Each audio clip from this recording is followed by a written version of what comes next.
When it comes to film and photography, lighting is everything. But a professional looking light setup can be tricky and expensive.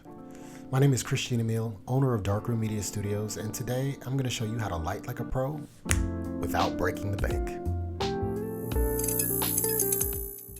Now, the first light I want to talk to you about today is the key light. The key light is the main source of light that's illuminating your subject. Now, this can be any light. For today's purposes, I'm using an ESDDI softbox that can be found on Amazon for as little as $50. But even if that's more than you want to spend, any source of light will do, including a natural source of light like sitting by a window. The main thing you want to remember about your key light is that it should be placed at about a 45-degree angle from your subject. This is going to light part of your subject while keeping the other part of your subject in shadow.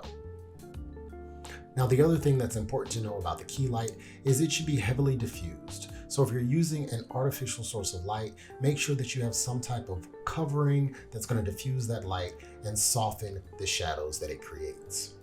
The next light we want to talk about is the rim light. Now, the rim light is a smaller source of light that's placed slightly behind your subject and opposite of the key light. What this light is going to do is separate your subject from the background, creating a little bit more depth and dimension in your scene. Now, the important thing to know about this light is it should be small and directed right at the back of your subject as not to fill in the shadows that we've created from having the key light. You still want to keep that nice shadow side of the face while just illuminating the rim of your subject to separate it from the background. Now, this is already a pretty good light setup, but if you want to kick it up to the next level, you can use practical lights to sprinkle throughout your background. Now, practical lights are any light that's naturally found in your environment. So this could be a desk lamp, this could be a clock that emits light, this could even be a candle. This is just adding some interesting background lighting to your scene. Now, this is also a perfect opportunity to play with some contrasting and analogous colors.